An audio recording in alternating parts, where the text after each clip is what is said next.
This conference will now be recorded.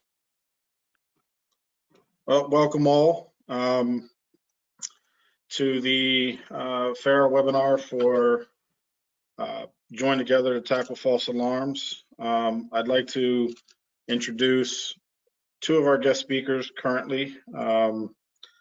Celia Besore is with us from the Monitoring Association. She's the current executive director. She has over 20 years of experience in not-for-profit organizations. In November 2018, she became the executive director of the Monitoring Association, previously known as Central Station Alarm Association, CSAA. Before her latest promotion at TMA, she worked as for the association from 99 to 2010 as a vice president of marketing and programs, and from 2017 to 2018 as vice president of membership and programs. 2010, she left CSAA to become the executive director and CEO of the National Association of Hispanic Nurses, professional association representing the interests of Hispanic nurses and those of the Hispanic community as it relates to health.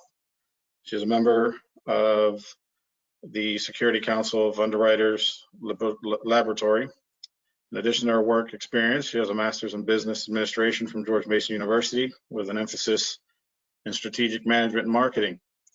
She received her American Society of Association Executives, ASAE, Certified Association Executives, CAE, certification in May 2008, and as a 2010 to 2012 ASAE Diversity Executive Leadership Program Scholar. We also have Jay Hauhn. He's the principal of consulting company Hauhn and Associates LLC. Jay retired as CEO, Executive Director of the Monitoring Association in 2018. In 2014, he retired as Chief Technology Officer and Vice President of Industry Relations at Tyco Integrated Security, where he was responsible for product strategy, including development, technology, and innovation. He was also responsible for interaction with industry associations, regulatory agencies, and local, state, and federal governments. Prior to ADT, to the ADT Tyco separation, Jay served as CTO of ADT for 5 years.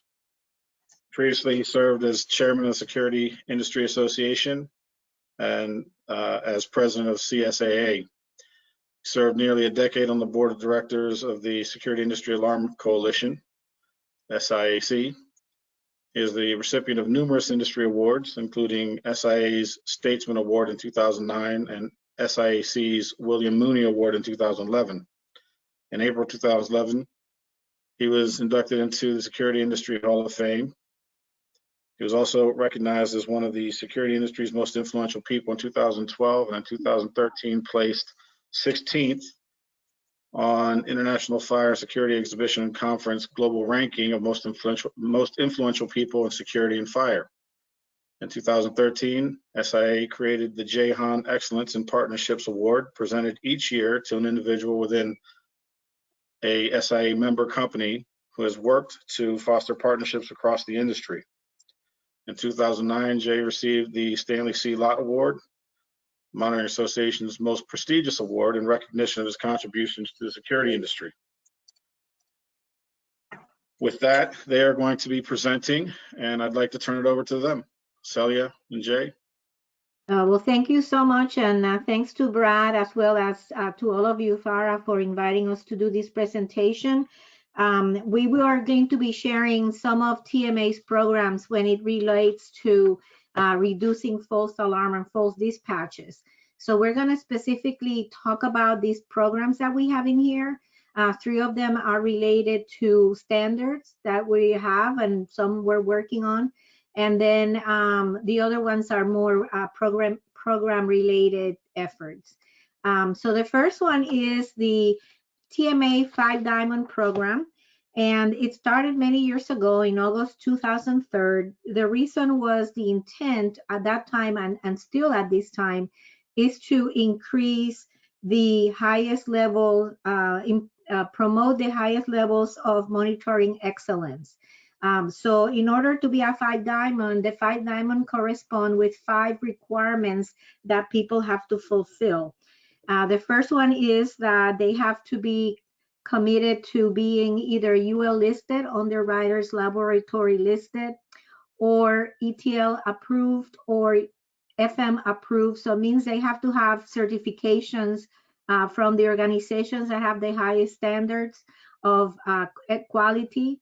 The other one is they have to have committed to the highest levels of customer service, because when they don't provide their customers with the right service, the whole industry really suffers for it. All their operators have to be trained by one of the TMA online courses, and we're going to be talking a little bit about those courses. Part of the training has to do with their part to avoid false dispatches, and we'll get into that in a little bit later. And also they have to be members of TMA, and the reason we have that requirement is that we feel that they need to be informed about the best practices in the industry. And obviously that's really hard to do when you're not affiliated to one of the associations. I'm sure that's part of why you all are FARA members.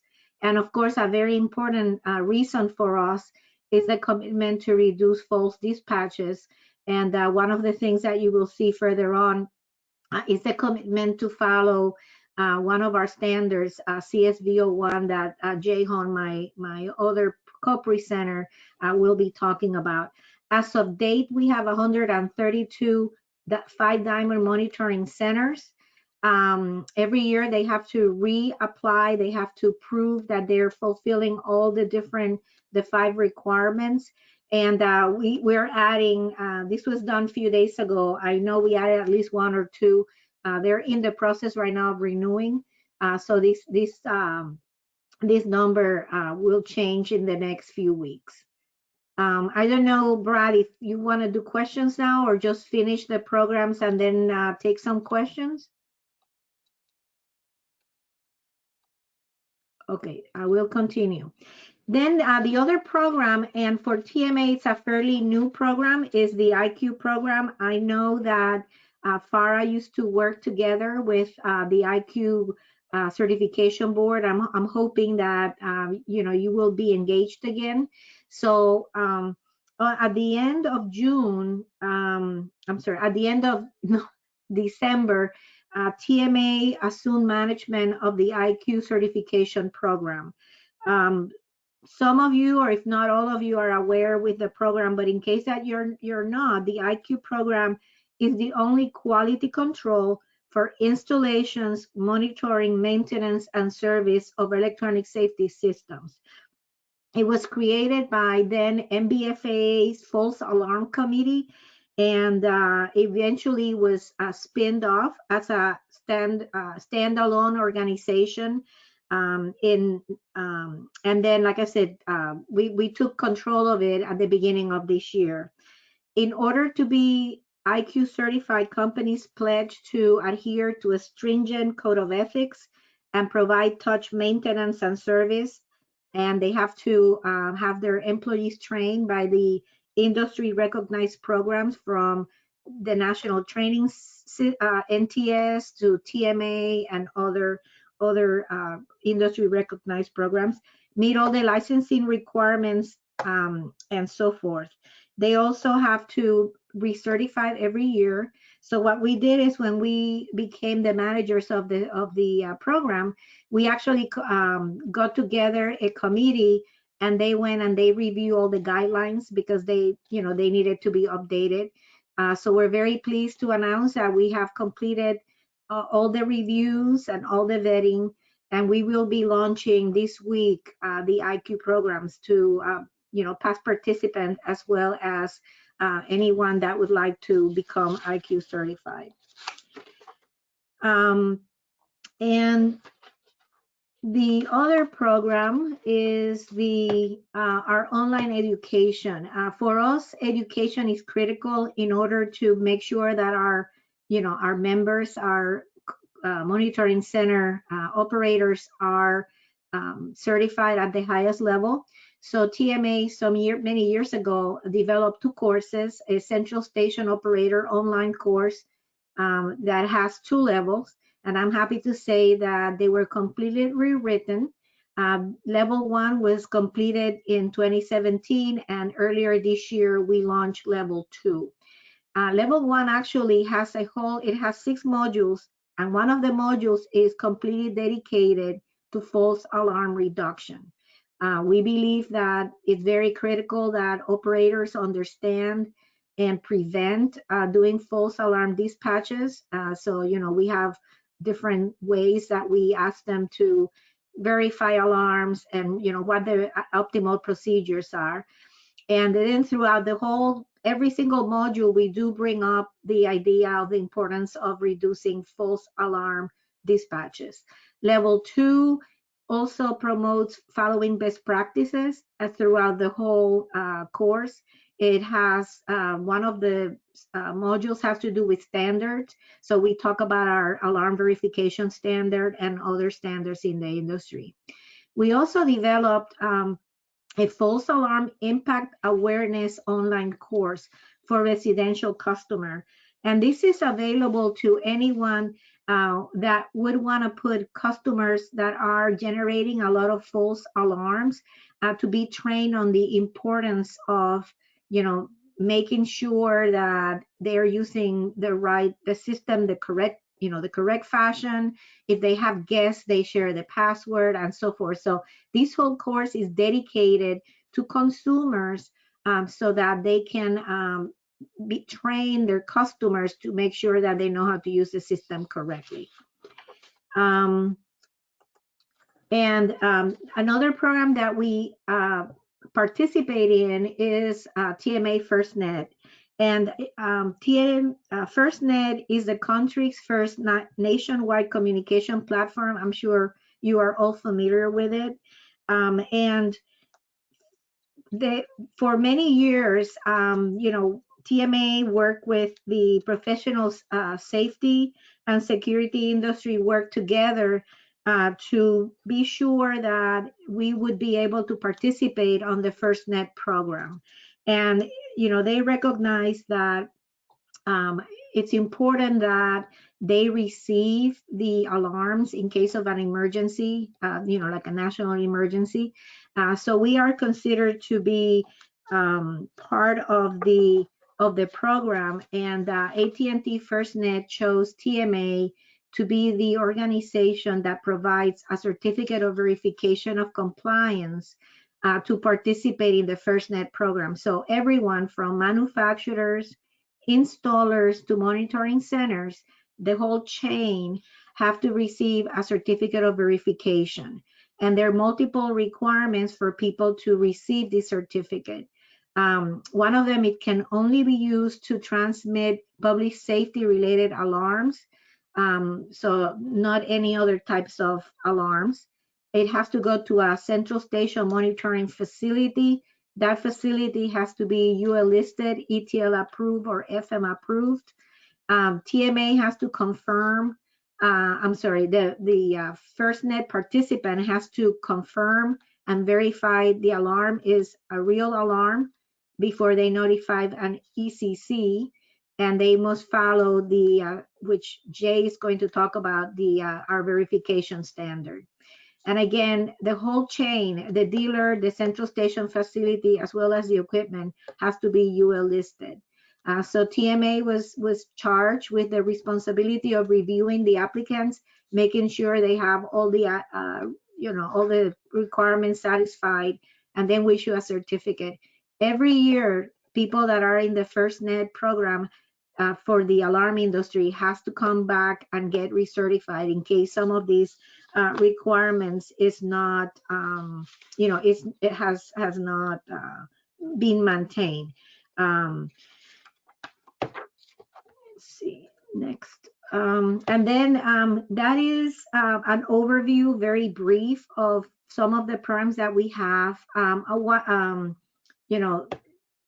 You have any questions right now that I could answer, or I can answer them after too, if anybody has any. So at this point, since this is a break in the segment, guys, if you have questions, please feel free to either ask it through the chat, or I think that's going to be the easiest way, so that way we can monitor it and see when questions are coming in. There's no questions in the chat right now. I guess I do have a question for you though, on the false alarm impact awareness program, or the course, the class you guys were offering. Is this open up to anyone, or do they, you said they have to have a password, or? So right now we have a small fee, so but anybody can come in and actually log in and purchase the course. I think it's like $35. To be honest, one of the things we were hoping is that different jurisdictions would want to work with us to implement this course on their jurisdiction, where we would share the revenue with the ECC or whoever department would be handling the alarms. And so if any of you is interested, we would love to do that. We really did it for to help. We can do a lot of stuff to be sure that our industry does their best when an alarm comes, but we also need to help on the other side, which is the customer side. And that's why we developed this program. So if anybody would be interested in learning more, Brad, you have my contact information. If you don't mind sharing it with them, I can also tell you what it is. It's C as in Charlie, Besore, BESORE at tma.us. Send me an email and I would love to talk to you about this course. It's excellent. We also can let you have a preview, have you sign up for free and take a look at it. We really would love for this to be a tool that you benefit from. Okay, so do you currently have any jurisdictions that are participating, any law enforcement agencies? No, not right now. So that's why, we would love to start doing that. We did work with, but you're willing to offer. Absolutely. We did somehow, I don't remember exactly how it happened. There was one jurisdiction that they actually we shared the program and they gave us some good feedback, and we were able to, when we were actually designing the course. And so it's been I'm sure you probably are familiar with SEAC. They also reviewed it, so we really tried to put a lot of effort on what are the best ways of educating, because also if people, we want people to use their alarm systems, right? They bought them for a reason, but we want them to use it responsibly. And so that's why we went ahead and we developed this program. Okay, I have a couple more questions, it looks like, here that are coming in. We have one that was asking, how many companies are IQ certified? I know you said you guys were just relaunching that. Is it something that you haven't had anyone involved in, or are you looking, because I know the numbers had been pretty low before. Yeah, so I'm very happy to talk about that. So we transitioned with the IQ certification board. There was a transition period. So during that transition period, we had 4 people, 4 companies that were kind of in the progress. So we did certify them. We had a committee of people that review their application, and they went ahead and they were certified. But we're gonna grandfather those. We actually this month we're gonna be launching and approaching all the former IQ certified companies to see if they want to come back. We do. The reason why they came to us is because they wanted somebody, your organization, to really embrace this program, and we see that it fits so perfectly. One of the goals that TMA has is the reduction of false dispatches. So again, we're trying to do the monitoring side, we're trying to do the customer side. We also wanted to continue to carry the effort on the installing and maintenance side. So like I said, we had several people that were involved before with IQ, were part of a committee. They completely reviewed every single document and every single of the guidelines. And it took us a bunch of months because we wanted to do it the right way. So hopefully if we do this again later, next year, I can tell you we have lots of companies. We really want to grow this. And that's why we took it. Yeah, that's exciting. I'd like to see that. I think a lot of us in public safety would like to see something that we can refer our citizens and business owners to.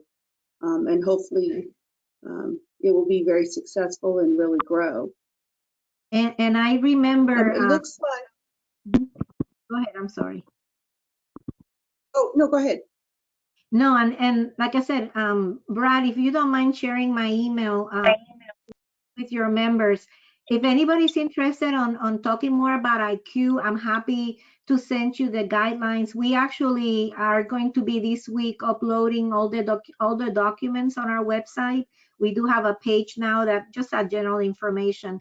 And like I said, we would love for you. I know you all participated and were very helpful when we had applications to, give us feedback on the companies. We would love to do that again. So please let me know.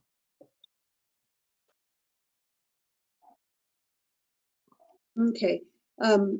Looks like we're getting a little bit of feedback. So if anyone has feedback on the mic, so if you have your phone open or your mic, make sure you put it on mute.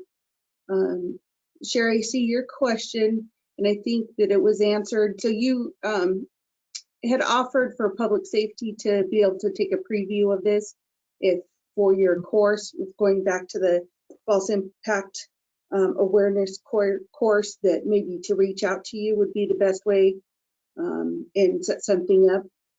Absolutely, yes. If you let us know, anybody that's interested, I'll get you a code or something that you can just take a look at it. Okay. Yeah, we have one more question. It looks like we did all the work. We would love for it to be useful. Yes. Looks like we have one more question that came in. It says, what is the recognition level of the course, meaning OSHA or NFPA, etc., approved? I'm looking at the liability for a private vendor or municipality that will take the course and then make decisions based on the course. Is he or she talking about the false alarm impact course or the monitoring operator? Which course are they asking the question? If that person could clarify.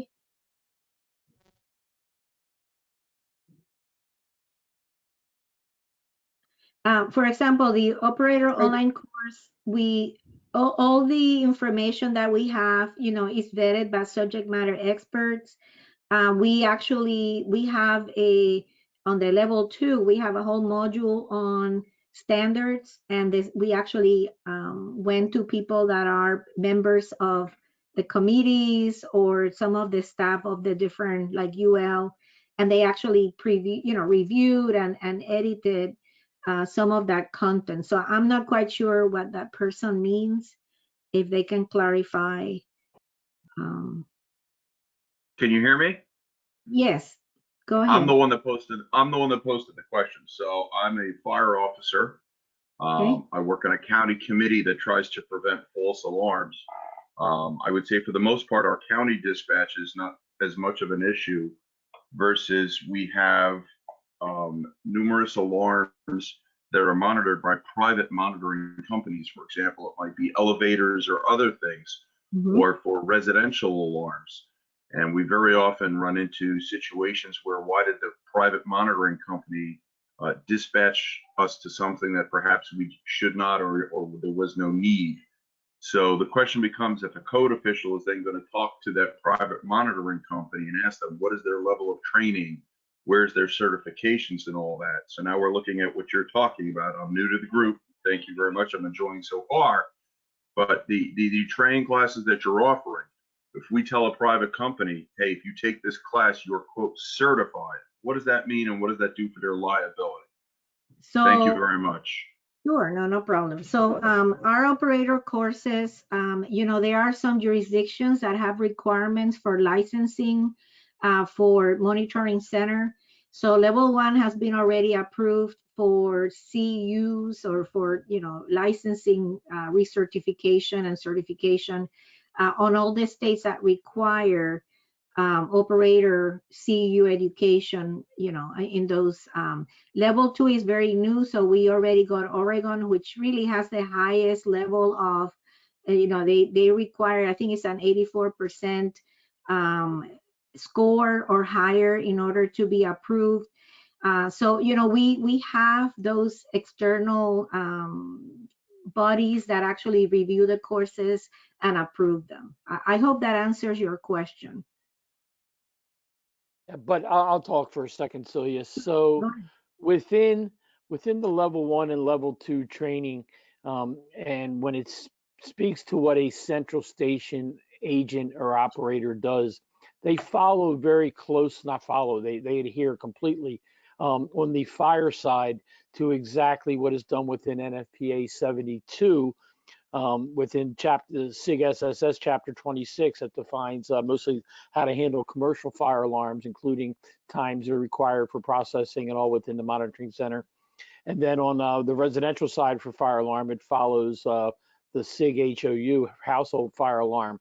And so those are incorporated into the central station training classes. On the intrusion detection side, the burglar alarm side, they follow different UL 827 and the UL, I'm drawing a blank on the actual number right now, but that define how intrusion and burglar alarms and robbery alarms are handled within the monitoring center. So those I don't know, not AHJs, but those NERDLs and regulatory and standards development organizations, their standards are incorporated into those classes. Thanks, Jay. All right, seems to be no more questions, so I guess we can move on to the next segment. Okay, and that's, let me advance to your first slide. All right, so while she's while Celia is advancing it to me, first of all, I'll repeat and say, Alberto and Brad, thank you for inviting me to speak today. I apologize for that long bio. It looks pretty good when it's written. It's way too long when you have to listen to it. So it's embarrassing to sit there and listen to it. I apologize for that. So I think I've met some of you before, and I've spoken to you. So I'm anxious and excited to do this. I'm going to talk a little bit first about what's called the Monitoring Association TMA CSV01 Alarm Confirmation and Verification Standard. And so you got to go forward one. So this standard was actually created in 2004, and it's been updated several times since then. The update frequency has actually increased because there are some technology things in there, and we all know how quickly technology is advancing. So we've updated the standard after 4 years, and the previous session update was after about 5 years. So we're going to be doing it more frequently and trying to stay up with technology. As you all know, it's one of the biggest issues with standards these days is standards process takes a long time, and trying to keep it current with technology can be a real challenge. And then we try and write the standards so that they try and look at technology as agnostic as possible, so that they're not obsolete quick. Within CSV01, and the new version was released in July of 2020. And as I said, this particular standard deals specifically with verification, both video and audio, you know, with our Sonatrol friends, and what the processes are within the monitoring center for when the alarm comes in, the process that they go through, the enhanced call confirmation to make phone calls to try and determine whether or not it was a user or caused event, different verification processes that occur within the central station, and then the notification process within that standard when the term notification is actually used when they create a call for service within an ECC PSAP. I'm still in that mode where I say both ECC/PSAP. So there were some of the significant changes that were made in this version were to support smart devices.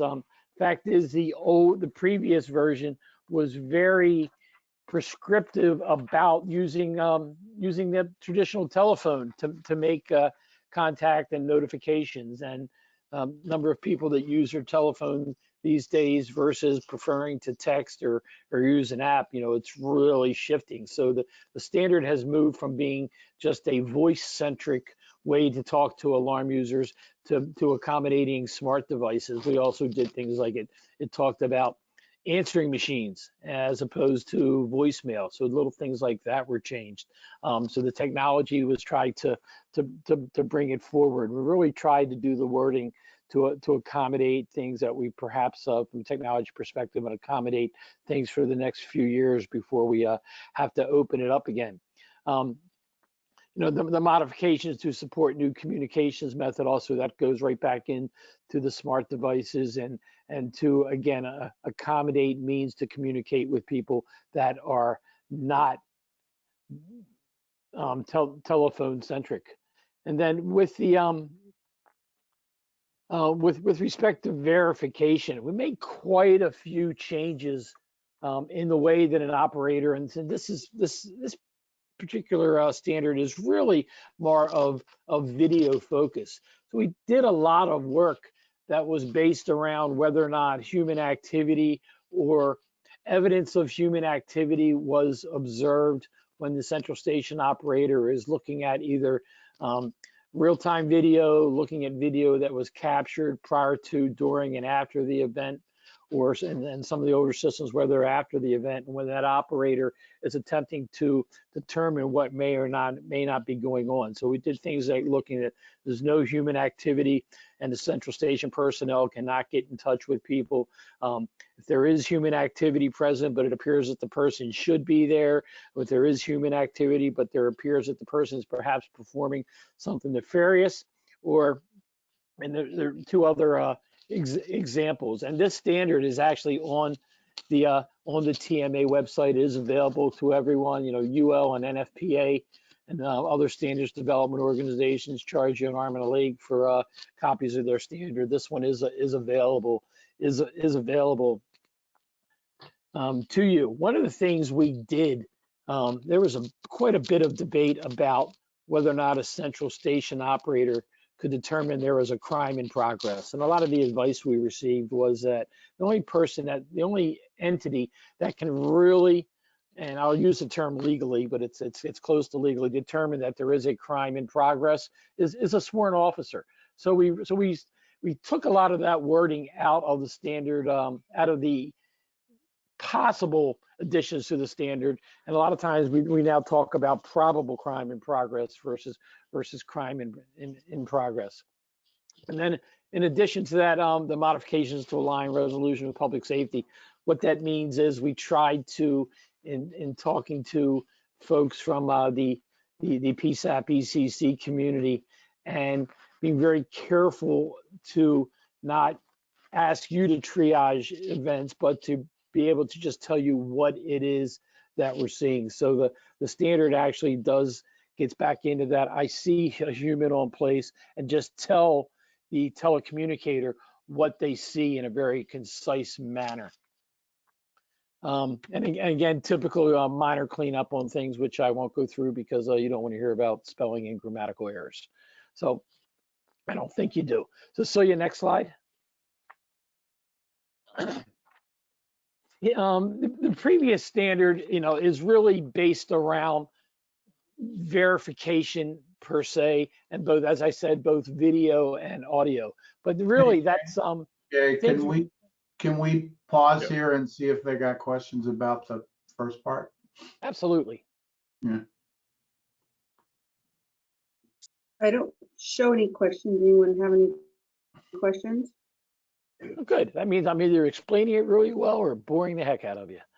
So let me just interject a bit that what I think to call your attention to this standard, that when you guys are considering changes to your ordinance and you've got maybe some specific steps that you want industry to follow on how to do verification, rather than trying to modify those as technology changes and keeping things up to speed all the time, if you can incorporate this standard instead, then you're you don't have to do that extra work. I mean, they're going through and talking about how to deal with smart devices and all that kind of stuff, and you don't have to duplicate that work. You can recognize an industry standard. Now, maybe you want to add a few additions to the standard, but a lot of the work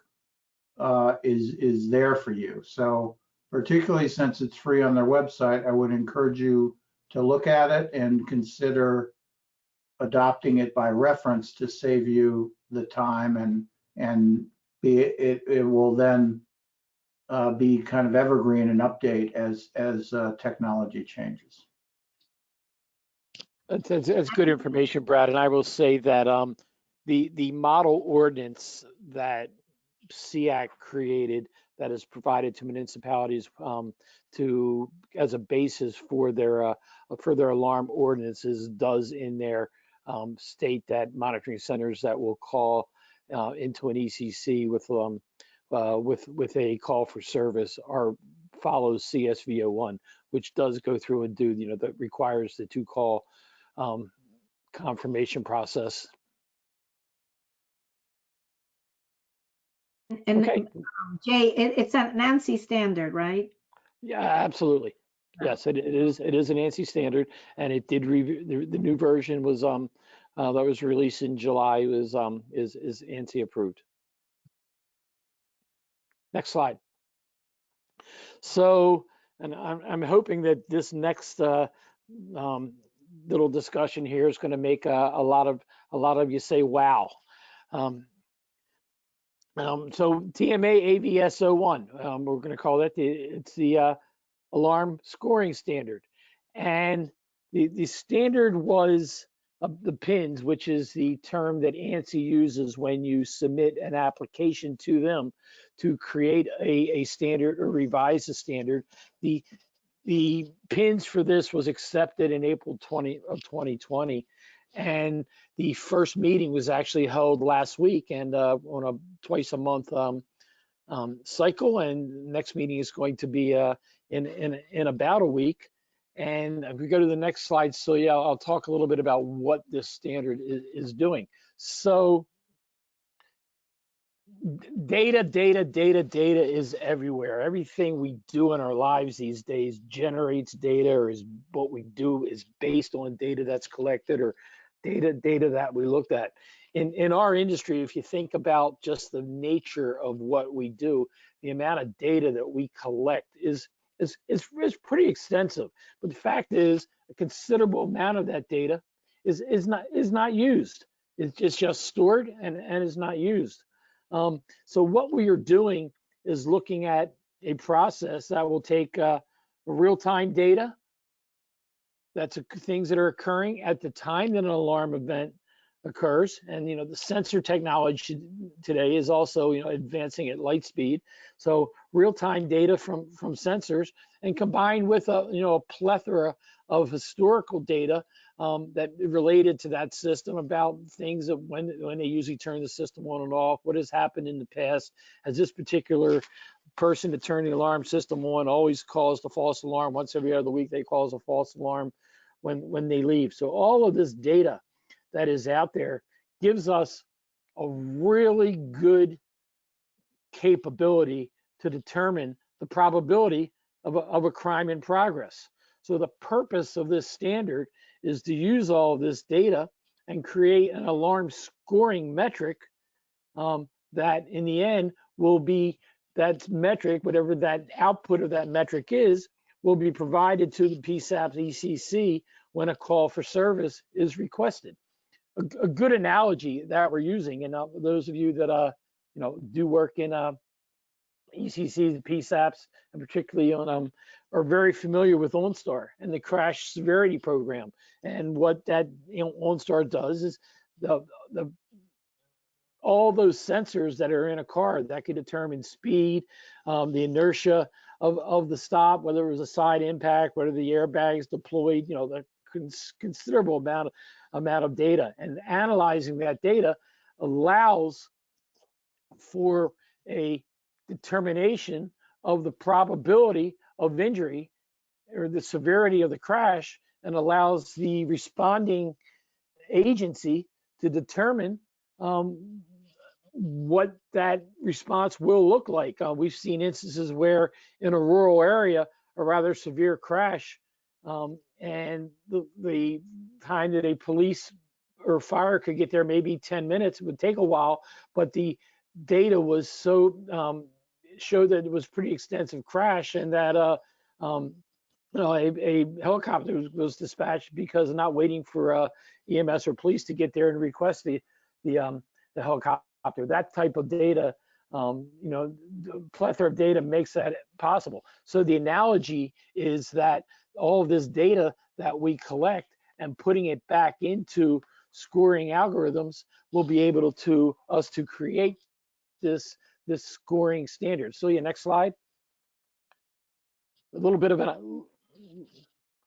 an eye chart, and I won't go through this, but just an example of all the data that can exist. And this is really, I just pulled about half of what our brainstorming came up with, but everything from the data that's in the panel through video data or audio data, personal information. There are things like you can tell whether or not a person that's authorized to use the alarm system through their GPS is near the home or the business, or has just left that home or business. So you have a pretty good idea that they probably caused that event. And if they're not answering their phone when we call, that lets us know that it's a high probability that person may have caused that event. Other things, the amount of video that's available these days is extensive. And facial recognition, while there's pressure on public safety and police organizations against facial recognition, used cooperatively with opting in, and enables us to tell things about who is actually in that building. Is it someone I recognize and they're here all the time, or are they not? Or environmental data. If I'm sure some of you know that when you have a thunderstorm, a lot of times if a thunderstorm causes the power go out and can, not supposed to, but it can cause some type of alarm signal to come in from those systems. So using that kind of data and lightning and all, and if you put all of this together, it enables you to make certain determinations. So next slide. So what we're doing here is a little chart of the whole concept. Is on the left-hand side, all of that data that I just described that is available. And if you feed that data into the scoring process, into the scoring algorithms, you then will derive with a output, I will say, that goes everywhere from a low confidence to a high confidence of, and I'll use the term again, of probability of a crime in progress. And examples, a low confidence would be, hey, a burglar alarm system that was installed in 1985, and the only thing it can tell you is whether or not the front door is open, and then gives you an incredibly minimal amount of data. But if that system is tripped and nothing else comes in, that's going to be a fairly low number. Whereas the high confidence, if there is video evidence of something nefarious occurring, and other data from that previous page that you saw. So between that low confidence and high confidence, we will kick out with some type of metric that will determine, again, I'm sorry to keep repeating the term, the probability of a crime actually being in progress. And of course, on the top, where things are not actually confirmed, when you have a hold up alarm from a bank or jewelry store, those are a pretty high threat level to have to be, we use the term dispatch, but generate that call for service fairly quickly. So I'm sure a question that some of you have going on right now is, okay, but how are you going to give this information to the PSAP ECC? And we are not, our industry is certainly not going to determine what it is we think the PSAP, the ECC, and public safety want. As part of the standards creation process, we have really good representation from the public safety community. And it is those members, and they've been doing a fair amount of pre-work on this already, will determine exactly what it is they want to hear from us. Now you can see I put something up there that says that scoring metric will be threat levels 1, 2, 3, and 4. That was just off some working information that a group that did some pre-work came up with. You know, whether or not it's called threat level or it's confidence level or something else, or whether there's 3 levels or 5 levels, that will be determined by public safety people. So eventually, since public safety, it will be the consumer of this information, the actual eventual information that will be provided when that call for service is generated will be what the public safety folks on the committee tell us they want to hear. Just go to the next slide for a second, Celia. So if you're familiar with the ANSI standards creation process, they are adamant that your committees have balance, and that is, you know, that is their term. And what balance means is that there is proper representation from all of the stakeholders that will be impacted by the standard. So for this particular standard, the 6 categories that we came up with that are participating are naturally alarm monitoring companies, public safety entities, and we have representation from APCO, from NENA, National Sheriff's Association, from IACP, International Association of Fire Chiefs, as well as having retired chief from Miami, who was very active in IACP, and he is now on the committee. So we have pretty good representation, very good representation from public safety. I mean, on the, let's say on the APCO side, we have APCO, if you guys are familiar with APCO and their leadership, Jay English, who is the chief technology officer within APCO, is also a former police officer, former telecommunicator, former PSAP assistant director. So, you know, very good representation there. The manufacturer and software provider side are the manufacturers that make all of the equipment that we use, as well as the entities that write the software that alarm companies use in their monitoring centers. Because obviously, while we're writing the standards so that a person sitting at an alarm screen could do this with a checklist, we want it to be eventually done by software that analyzes all this data and uses artificial intelligence and kicks out the metrics. So the software providers that write our automation software, and their service providers, those are the companies that write the applications on smartphones that interact when an alarm goes off, that alarm monitoring centers use to gather data from, you know, and also you know, no GPS location. And that information, I see I have service providers up there twice. I'm only going to talk about them once. And then special experts is a term that UL and NFPA use for consultants that have special subject matter expertise. And then the NERDLs, which are nationally recognized tests and labs, which organizations like UL.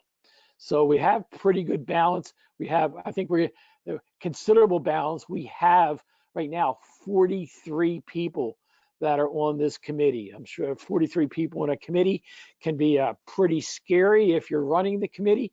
However, we're making sure that when you put, this is a standard that we are creating from scratch.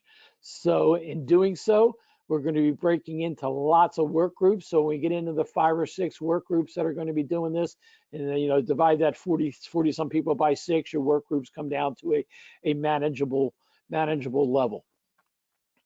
Next slide, Celia. Okay, now let's pause, Brad.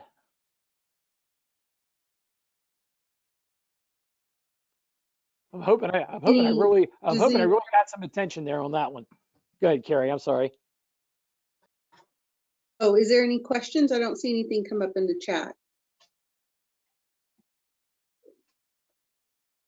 And while we're waiting for people to overcome their bashfulness. The question I have is, are you guys amenable to somebody from FARA participating in the group?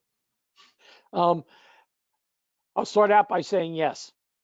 I'll Okay. also say that we'll go through, and I would be a lot of those organizations, we have one rep from each organization. So if you have a FARA representation and the subject matter expert in one of the areas, Brad, I will say yes. I'll have to you have to let me know who they are and give me the credentials, and we can get them added. And to hopefully not scare away the volunteer, what kind of time commitment is involved with that? So we have an all hands meeting every other week that lasts an hour. The purpose of that meeting is going to have the work groups go through what they have done in that 2-week period, because we really have to make sure that all the different work groups, to use another common standards term, are done in harmony. The work groups, I don't want to understate it, don't want to overstate it. It's to be determined. I participated on a lot of standards groups. It typically, if you have that 1-hour call every other week, and the work groups, it could be as much as an hour or two over a 2-week period to be on calls. And everybody multitasks on those calls, but it's those work groups that are going to be writing the core of the standards text. So that's a long-winded way to ask you to answer your question. It will be at least an hour and a half every 2 weeks. If you really want to participate and help make this very needed change, it could be as much as 2.5 hours once in a while every couple of weeks. It's going to wax and wane. Okay. Have to be careful when you ask me an easy question. I can make a speech. That's okay. I understand how that goes. So I talked to Alberto a little bit. I think that there is interest, so he'll talk to the other members of FARA, and we'll get you a nominee. That'd be great. A public safety person would be fantastic. Yeah, it'll definitely be public safety. Yeah, because we got a lot of public safety, but that's probably, this is so important to public safety. Getting a public safety person would be ideal. Yeah, I think you guys know this, but just the perspectives. That's why you've got APCO and NINA and the chiefs and then FARA. They all have a different piece of the puzzle. So. Yep. So whoops, sorry about that. Just knocked that over. Got excited to grab my glass of water. This is going to be an effort over the next couple years beyond this standard. We're on a mission. This first part is really focused on intrusion detection / burglary. We have IASC joining, and Andy King, who is the former chair of the fire and life safety sector within IASC. And the intent is to follow this burglar alarm scoring standard, to immediately follow that with a fire alarm focused scoring standard. Of course, it gets a little more involved because fire is much more heavily regulated than intrusion detection, and a lot of things that NFPA 72 apply. But Andy is listening in on this so that he can help guide the next portion of it with fire alarm. And then concurrently, we're having discussion with a lot of the public safety organizations about this incredible amount of data that we have and the value that data will have to first responders from, that phrase you hear all too much, from a situational awareness perspective, including video, and selectively, appropriately, and within privacy regulations, giving public safety access to that data when they need it is also going to be a portion of this. And it kind of fits in with a lot of things that NIST and others are doing in the whole data sharing world within the public safety community. Okay. I'm hoping I got the attention of a bunch of We have people and I'm making a wow. Go ahead. Go ahead. we have one question to see the slide with the threat levels. But also, did you have a question, Amanda, or was it just that you wanted to see that? Brad, I have no problem with you sharing this. Obviously, all these slides, sharing them with everybody. Yeah, I just wanted to take a closer look at it. Thank you.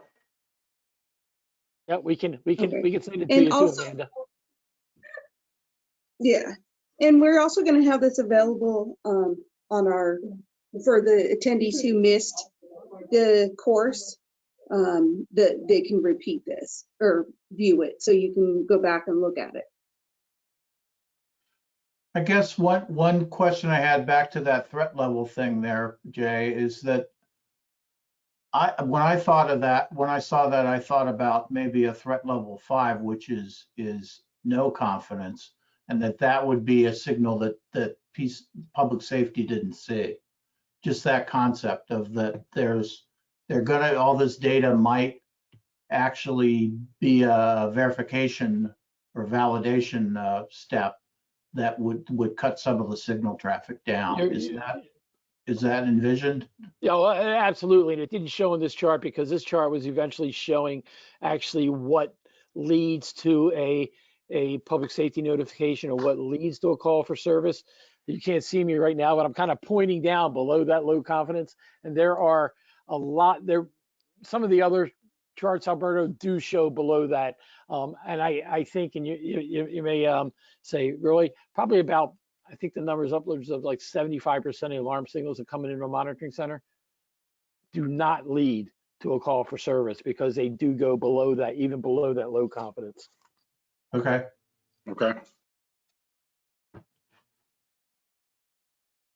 But I hope I got people's attention. You say, wow, this is game changing. This is really game changing for our industry, we believe. Okay, Celia.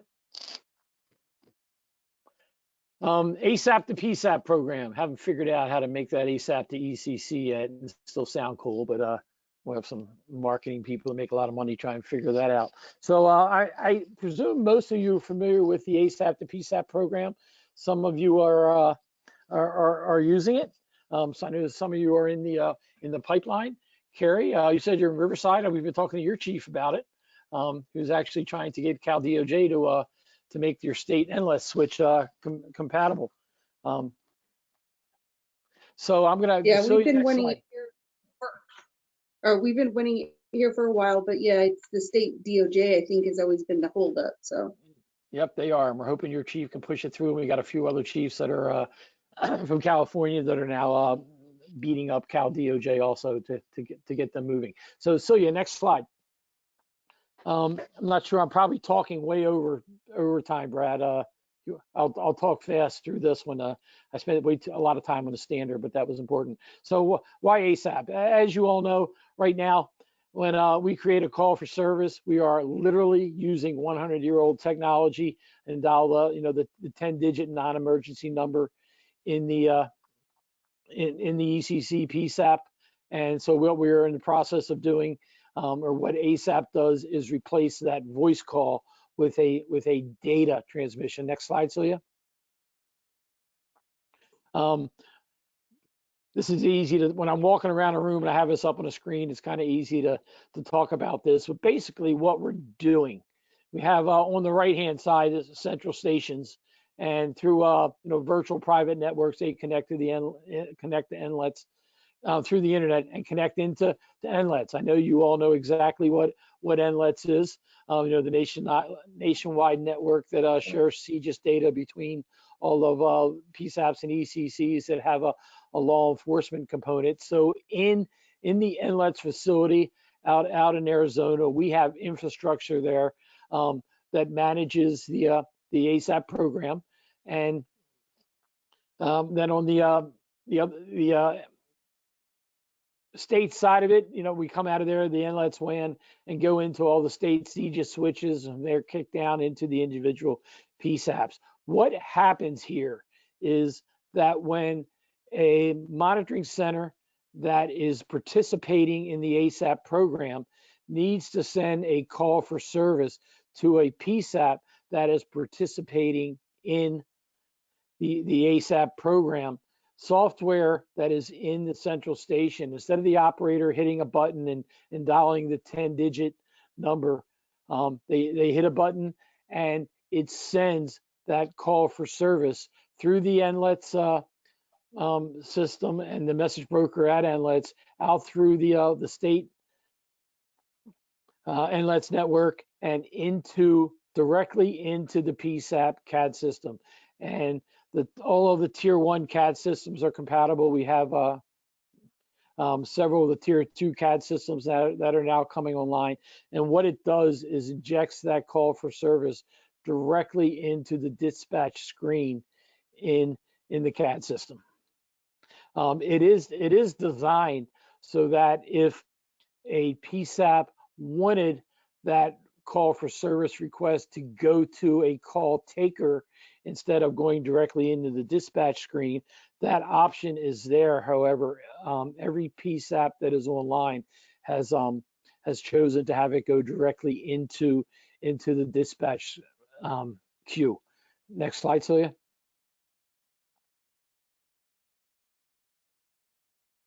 I'll go through this real quick. If you think about what we've done here, it was quite a complex undertaking, and we're pretty proud of what we did because this nationwide IT project that connected dozens of disparate automation systems and central stations and CAD systems, connected hundreds and soon to be thousands of networks in different locations, utilizing NLETS as the transport entity, going through the IT structure in all 50 states. There are 6,500 PSAPs. Obviously, we won't get to all those, but if we did, it is designed to accommodate that many PSAPs. We've integrated with PSAP CAD systems. As I said, the CAD tier 1 and many of the tier 2 CAD providers have written the integrations to this. Networks throughout hundreds of monitoring centers and many different software platforms, and all the infrastructure was created by TMA, and it involved literally many hundreds of IT organizations coordinating it to get this done. Okay, enough patting us on our back. Let's go to the next slide. So what are the benefits of this? Accuracy and efficiency. It eliminates, pretty much eliminates the alarm companies calling into your 10-digit lines. By doing that, you eliminate the voice-to-voice communication and everything that comes along with that, any challenges with sound level.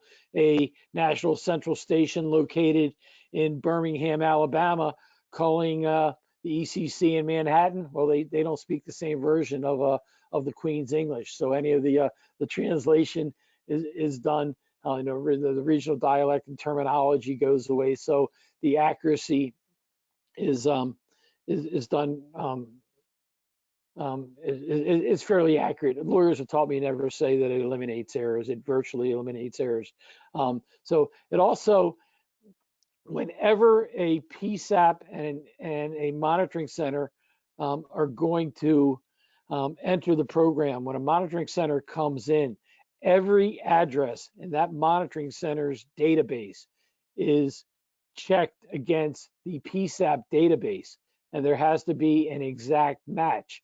They go through an address verification process, and if there is not an exact match, it kicks back to the monitoring center and says, we don't have this address in our PSAP. You need to figure out what is going and correct it. And the automation system in a monitoring center keeps exact track of which addresses have not been verified. So if an address has not been verified, the system will not allow a call for service to be sent via ASAP into that PSAP. It forces them back to have to make a phone call, but we actually require near 100% address verification before those monitoring centers come online. It can be a little bit of a pain to get that done, but the accuracy from that is phenomenal. and also the reduction in time per event. We have very good empirical data, nothing anecdotal, empirical data from many PSAPs of the time that they are saving by this. And it gets into a typical call for service can last a minute and a half. Time on the phone can last up to a minute and a half to 3 minutes, depending on the PSAP, depending on the information that may be needed. I'll give you an example of Houston, the 5th largest PSAP in the country. Has now been online for about 7 years. And when Dave Cutler, the PSAP director in Houston, got permission to put this in, literally from the mayor, he promised the mayor that he was going to save the mayor $1 million. And I mean, this is documented. This is not just rhetorical stuff I'm spouting. He promised the mayor that he was going to save the mayor $1 million. And over the course of the first 5 years, he had gotten up to $800,000 in savings just because of eliminating the time on the 10-digit calls. And he did not. The people were not laid off. He actually was able to redirect those people into other tasks. But his time savings from on the 10-digit numbers, non-emergency numbers, he is now calculated to be over $1 million. So the efficiencies are well documented. Smaller PSAPs, we have really good data about the time savings and the speed to get events handled. I will say, for example, in Gary, North Carolina, for fire alarm signals, they have asked the automation systems to receive a signal directly from an automatic fire alarm system and do not send it to an operator, to send it directly to the PSAP so they can get the engines rolling. And the time from the time the system detects a fire alarm, instead of going into the central station, a human handling it, and then calling the PSAP, the time from incident occurring until it gets to the dispatch center for the fire is down to, it's under 10 seconds. In fire, when every second counts, it's incredibly efficient. So I think that may be the last slide. It is. So I'm going to shut up again and see if there's any questions I can answer. Does anybody have any questions for Jay? There's nothing in the chat. I think we're all pretty familiar with the ASAP to PSAP, which I agree. I'm excited about that. Yeah, I mean, it's always something. Us as alarm administrators, we hope that we can get more and accurate information. You can always tell when there's definitely been a mistake, whether the address or the name. We definitely see that come across our desk quite often. And we did just revise. We're just finishing up the initial portion of revising. It's an APCO-owned standard, the actual standard that describes the data between a monitoring center and a PSAP. And that standard, the initial rewrite of it was just finished. It's just about ready to go out to public comment. And within that, we did do things that better accommodate data that has to do with alarm verification. We also put video verification.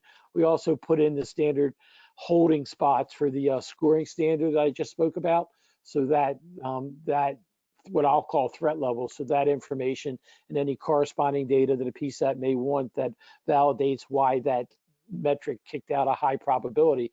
So all of those holding places are in the new standard. It looks like Sue had a question on what was the website. I'll go ahead and put that into the chat. I'll add the Monitoring Association's website. I'll put a link in there so that way it will actually, it looks like it was put up above. Brad had put that, Sue, if that's what you're looking for, was the Monitoring Association. It's the www.tma.us is their website.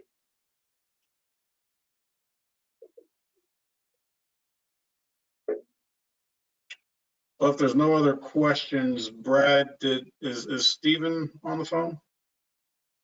I don't believe that he made it. been bugging him with some emails. I know that he committed to do this, but then he went on vacation and he literally got off vacation this morning. So what we might be able to do is wing this, because I love this game of putting some people on the spot. That maybe Sarah and who else did I see? Cindy could help us. What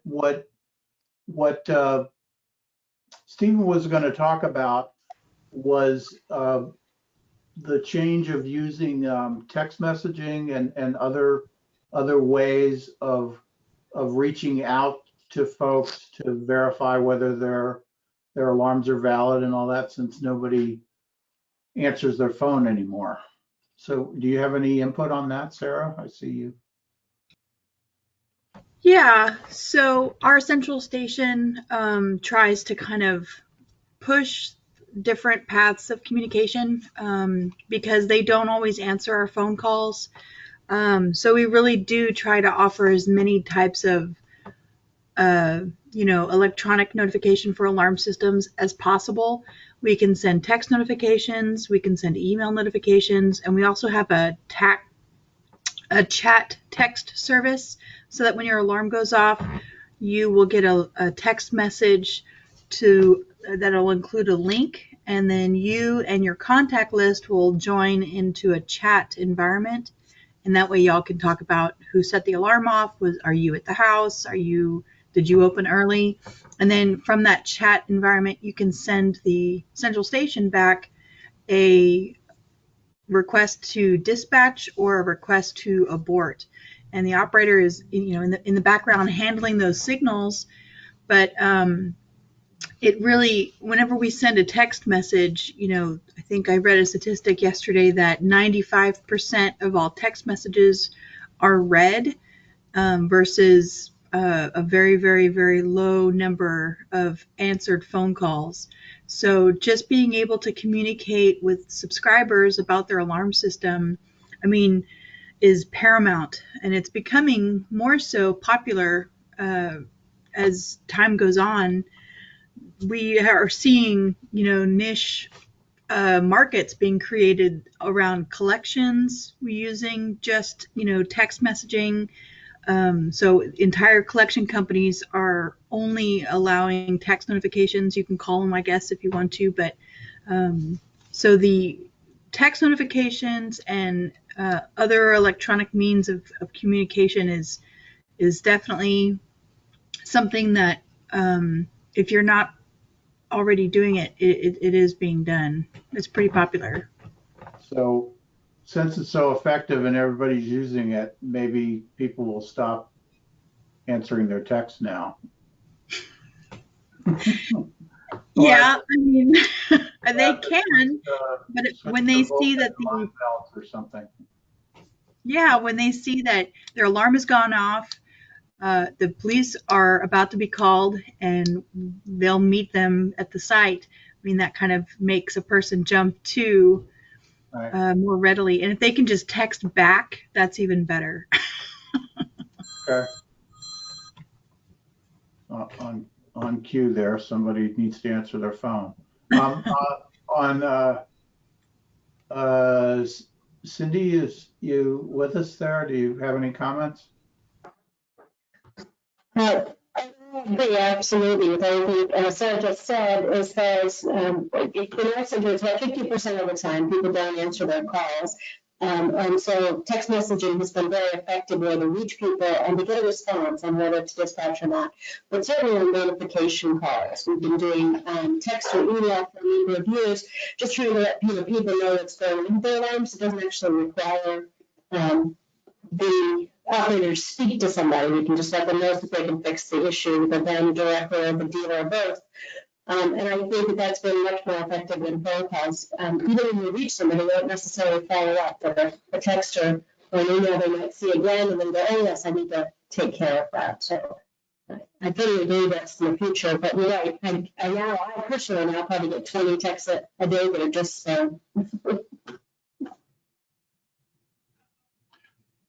I think I recognize the industry folks on the call, but if I miss somebody and you want to chime in, now's your chance. Okay. Did our friends from TNA have anything to add to that? As a former ADT person, I'll say I'm a little bit familiar with the program that they spoke about, and I will say we have pretty empirical data that when we attempt to make the industry attempts to make those verification calls before we generate a call for service, 78% of them go unanswered. And so, as Sarah said, we're pretty confident that. And the problem is, a lot of them look like spam calls. It's incredibly difficult to make the phone calls that come in identify as coming from the alarm company versus looking like an unidentified number, and it's somebody trying to tell you to sell you insurance on your car, right? So that's a big problem why people aren't answering the calls. So we're really confident that the application and the texting and notification is really going to have a big impact on some of the how you say the worst performers that are company individuals that are not using their alarm systems properly. I think it's going to make a big change. Really cool program. And as you listen to what Sarah said, a lot of what I spoke about in CSV01 and accommodating smartphones and all fits right into that.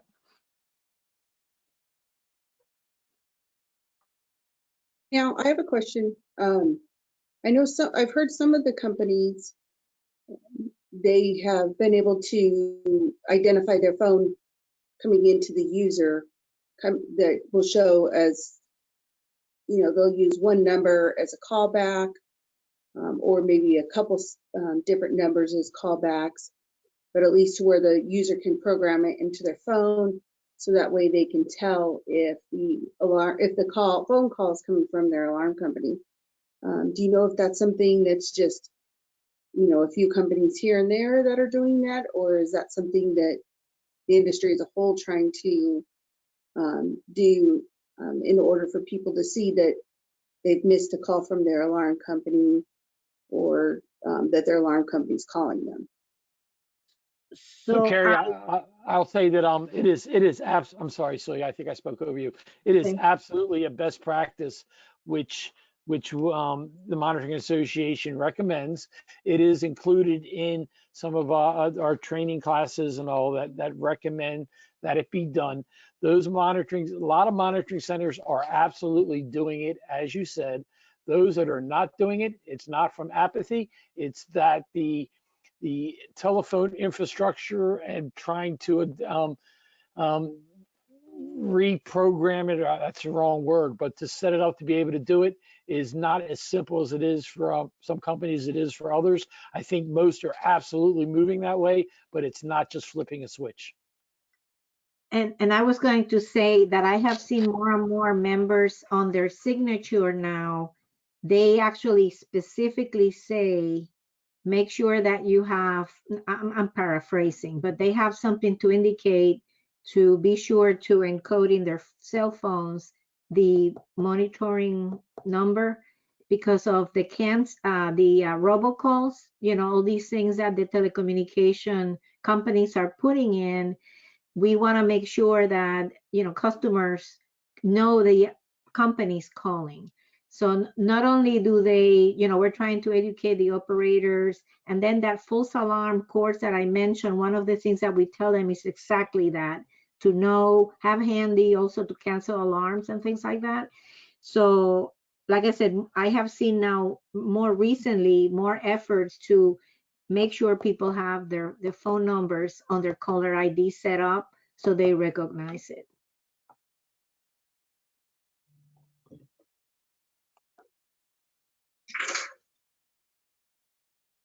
Does anybody else have any questions about using texting or other ways to reach people? Yeah, there was no other questions in the chat. So Alberto, we said we were going to be about an hour and a half, and we have 6 more minutes. Yeah, Well, before we went, I wanted to thank all of you and Brad for reaching out and inviting us to come here. We really were looking forward to it. And you have all my contact information, so Well, I'll let Alberto end up, but before he ends up, let me just say that I appreciate your willingness to do this as well. And I know that you had on your calendar to do to attend our symposium if we were all face to face, and unfortunately we're not. But I had a hotel reservation. yeah, So next so time. when we're back together again face to face, we hope you'll be able to participate. And I think it would be good for both organizations if we are sharing information and are more involved with each other. So Sounds this good to me. keep going. Absolutely. Yeah, I'll be there next time. I was excited, looking forward to it. Also, San Antonio is a pretty nice spot. Definitely Oh, is. and you were on the river walk, so I mean, you can't beat that. Yeah. Beautiful place. Where are you going next year? We don't know with all the, I know. our thought is that first you got to get through COVID and then you got to get through the tax, the financial aftermath to jurisdictions that'll follow after that. So we may be virtual next year again. We don't know yet. Makes But sense. we're Still trying also, to work those details out. we're thinking about maybe doing some like regional things where you'd go to a public safety agency in Toronto and another one in San Antonio and another, and link those folks together. So you kind of you don't have to do all the travel and all that, but you still aren't just a box on the screen. So there's a group. Yeah. No, it's nice to have video for that reason, at least. I got to meet some of you. Exactly. That when we meet in person, I know Alberto, Carrie, Sarah, Sherry, Mer. Yeah, Meredith. yeah, some of you. And you know what I look like. Yep. Well, Yeah. guys, listen, I really do appreciate you guys being a part of this. The information was great. I think we got some good questions that came through. Thank you again, Jay and Celia, for actually participating. One of my missions going forward is to foster relationships with other associations and grow and work together to make an impact and change the industry. I think it needs to be done. I think everybody agrees it has to be done, and then we just got to make that step to make it happen. And I think this is a great first step in that direction.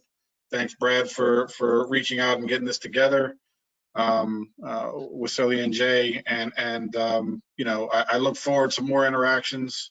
I do have it as an agenda topic for our board meeting, and it definitely will come up. And we will be in touch with somebody to participate. I'm most definitely sure. But again, thank you so much for everything. Everybody else, give them a round of applause, please. And thank you. I'll go ahead and end this so that way everybody can get back to whatever they have to do for the rest of the day. Okay. Thank you. Bye-bye. Have a great day, guys. Thank you, everybody. Thank you. Thanks. Thank you. Thank you. Thanks.